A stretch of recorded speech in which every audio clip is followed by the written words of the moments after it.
Hey, shalom, shalom, Yabashim Yashai Barakar Kadash Barakathon. Call all Yabashim Yashai.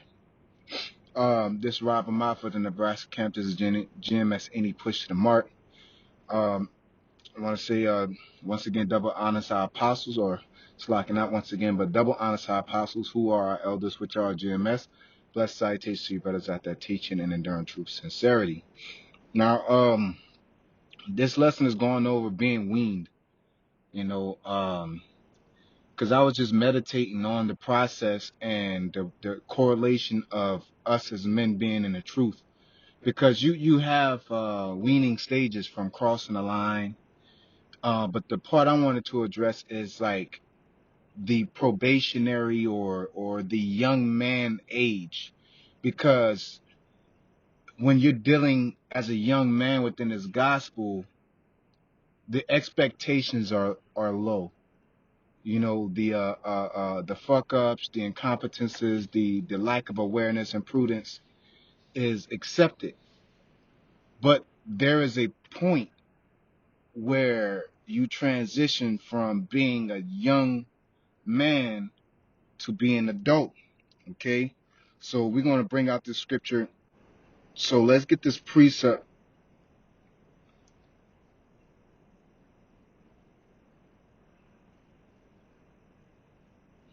So we're going to go into 1 Corinthians 13 and 11. It says, when I was a child, I spake as a child. I understood as a child. I thought as a child.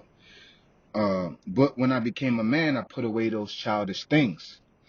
And when you're a young man, in this gospel, you don't have to be as circumspect or as prudent because there's men guiding you. There's men showing you the ropes, and saying, nah, when you come across this thing, you don't do it like that. Such a case in point with just dealing with women. You know what I'm saying? And it's like, okay, this brother he just young, or just being on the highways and handling yourself a certain way. You might be rash, or you might not understand everything. So it's like, okay,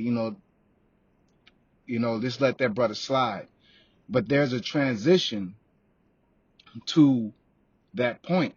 And I was reading this article, um, going over that process in itself. Okay, so say no one load the shit up, but I'm gonna load it up anyway. Um, it's the progress index. That's the site. Okay, it says pastor explains weaning ceremony for Isaac. Um, they're just talking about Isaac and just him being weaned and the process of being weaned. This isn't the right one I was looking for, but it says a lot of good things. Um, but I'll just read it, the paragraph. Um, It says, today we understand weaning to mean a child no longer nurses from his mother or a bottle. Some scriptures may indeed imply that a baby no longer nurses, such as Isaiah 11 and 8 and 20:89 and Hosea 1 and 8. That could even be true of Isaac in Genesis 21 and 8. However, the Hebrew word for wean actually means to become a person. Therefore, many biblical families held a weaning ceremony when a male child was old enough to show his personhood. Okay, I believe the word wean, if I'm not mistaken, goes back to gamal, which is another word for camel. Within the Hebrew, you know, it goes to deal out, to do, to deal bountifully with, recompense, repay, requite, to wean a child, to be weaned. Um, and the many words is like to be weaned, reward, dealt, bestow, recompense, wean child, do good, requite, ripening. So, you know what I'm saying? The whole point of this is as young men within this gospel, at some point, the I didn't know, I wasn't thinking of that. It goes out the window. There's an expectation, such as us as brothers, we've been in this camp, and the crazy part is the weaning process is from like three, I believe, like 3 to 9 years old, when you pretty much choose your path or choose your identity. Same as Samuel with Eli, when the mother weaned him from the breast. She said, "Let me wean him first, and then I'll bring him to you."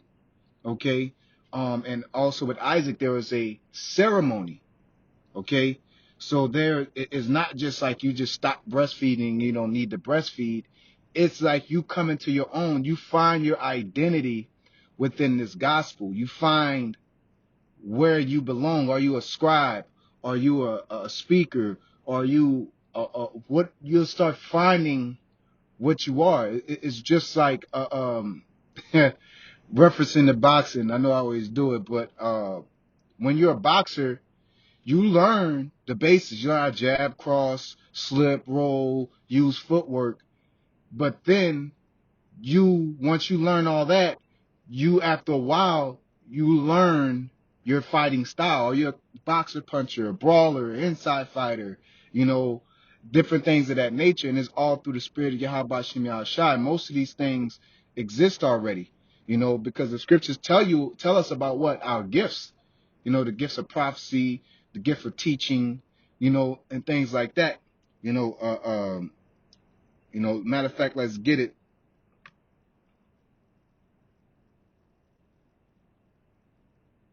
So when you go into Ephesians chapter 4, and I'll start at 10, it says, he that descended is the same also that ascended up far above all heavens, that he might fill all things, which is Yahweh Shai. Okay?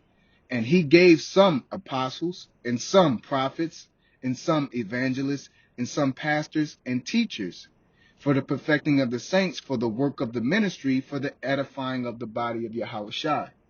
So everybody that comes into this truth has a purpose. But when you come into the truth, you're what? A newborn babe. Okay? 1 Peter 2:2, as newborn babes desire the sincere milk of the word, that ye may grow thereby. So what does that mean? The milk is the easy scriptures, the structural foundation. Even when you're working out, you can't just hop on weights and start pumping iron.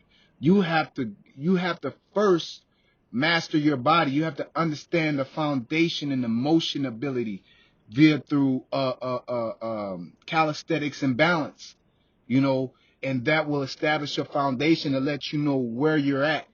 All right, because everybody can't just hop on a barbell and put 2 plates on each side, you know what I'm saying, or have 4 plates on there and you start pumping, because you feel that way. Even if you can pump that weight, your body don't understand what the hell is going on at such a fast impact. So when you first come into this truth, you're a child, you're a babe, and so therefore, like children spitting up, forgetting to clean your room, forgetting to take a bath, forgetting to wash your face, brush your teeth, forgetting to do your homework. Okay, you'll let it slide. Hey, man, do your homework. Not saying you're exonerated, but you're like, hey, man, do your homework. You'll remind people. But then once a child becomes a certain age, it's expected. You're a teenager. Nobody should tell you go home and do your homework. All right? You 7, 10 years old. Nobody has to tell you to wash your ass. You see what I'm saying? So it's the same thing within this gospel. At some point, you should be transcending into your responsibility. You should be coming into your own as a man. Okay?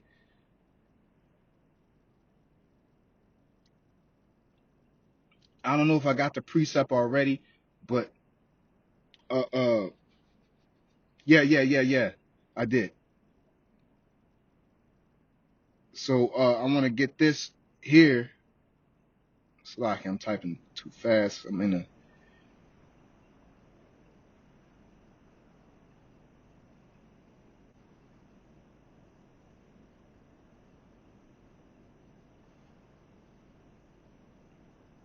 See if I can find it. But as the scriptures say, gird up thy loins. You know what I'm saying? Because we have an expectation of performance. The Lord didn't call the mediocre. He didn't call a bump on a log or somebody that just are helpmeets. The Lord didn't call helpmeets into this gospel. Every single person here has a role of something. Nobody is well, if you're a babe, then you're in that role. But when it comes time to that transition, you come into your role of performance. Like I said, a scribe, even though being a scribe, you're a help me, you know, because there are leaders and then you're a help me to the leader. But as a body, you have a function. The arm, you're not a cast to the arm. Pretty much our camp head or the elders shouldn't be telling us what to do. They shouldn't tell us to read the Bible. They shouldn't tell us to do lessons. They shouldn't tell us to do certain things in our responses. Oh, I forgot. Oh, I couldn't think of anything. Or whatever. Certain excuses go out the window after a while. And there's expectations. Now, things happen, okay, because we're human, all right? You may have you may run into a simple situation that's more complicated than it seems, for lack of better words. But expectation of performance, once you become a man, that little shit, oh, my bad, I wasn't thinking, oh, next time, no. You know, kick rocks, man. Or you need to get your shit together. You know, and that's to myself, that's to all of us brothers within this gospel, because we have to perform to where the elders shouldn't have to constantly be doing house cleanings. The elders shouldn't have to be constantly structuring things. I was reading about how Napoleon, when he created his armies, he had it to the point that every general functioned on their own. So it wasn't, and he spread his armies out, and they moved so fast and so organized that, and it was being because every general that he had, he didn't have to tell them where to go and everything to do. They was all like-minded to where they knew what to do when they were assigned to their post. Napoleon had to come and check up on them and then make sure that they were of performance. You know, just like when Paul said, man, like, you know, like I shouldn't have to visit you. And he was like, I'm glad to hear that you are doing things in my absence as though it was in my presence. Like that should be the expectation. Okay? And not just putting on a show for somebody, but you understand we understand our roles and what we need to be doing and being an able body, not a helpmeet within this gospel. Okay? Only person we're being a helpmeet for is Yahweh Shai, and he don't even need us. Yahweh Shai, and he don't even need us. So continuing on, you know, Salaki, I gotta kind of press because of time. But let's see here.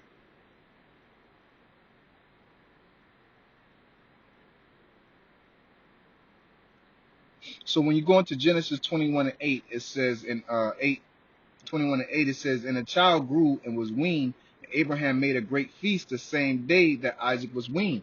You know what I'm saying? So it's a celebration. It's a ceremony. The most blatant thing is coming from one side of the line and going to the other side. That is the most obvious coming into your own. But once you transition over into the camp, there still is really technically once you get into the camp, because when you're on the other side, you're just learning. You know what I'm saying? But once you transition, you don't know if you're a scribe, a sign holder, or a speaker, or a sergeant at arms. You don't know your role until you start functioning in the camp, and then your characters start to develop, and the spirit of the Lord may rest upon the head of that camp to say, man, this brother be a good blase blah, whatever. Okay? So continuing on, another example is going to 1 Samuel 1:22 through 23. It says, but Hannah went not up, for she said unto her husband, I will not go up until the child be weaned, and then I will bring him that he may appear before the Lord and there abide forever.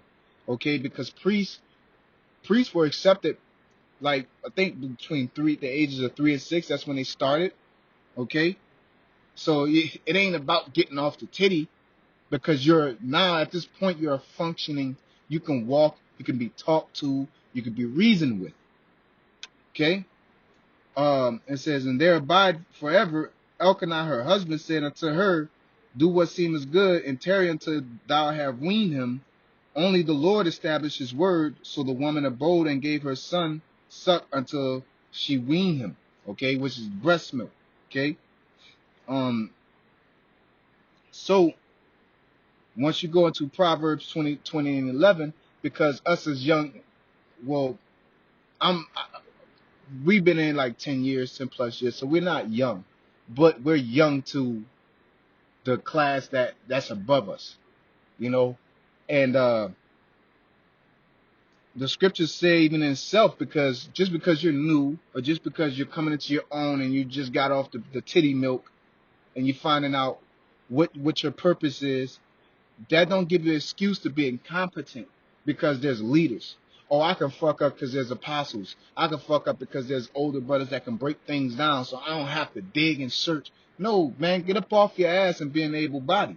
Okay? So Proverbs 20:11 says, even a child is known by his doings, whether his work it be pure and whether it be right. So even if a child can be evil or good, or lazy, or there's lazy children, there's incompetent children, there's wicked children.